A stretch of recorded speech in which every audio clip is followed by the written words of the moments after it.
بطور قوم ہماری خوشیاں اور دکھ سانجھے ہیں۔ ایک قوم ہونے کا یہی مفہوم ہے کہ ہمارا سود و زیاں ایک ہو۔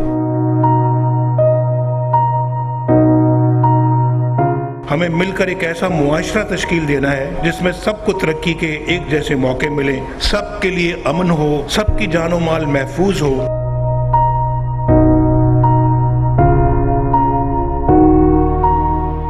کسی کے سیاسی، معاشی اور سماجی حقوق پامال نہ ہو۔ ہمارا کام سب کے لیے اس دنیا کو جنت بنانا ہے۔ یہی امید کی کرن ہے، یہی وہ قوت ہے جو اس قوم کا مستقبل بدلے گی۔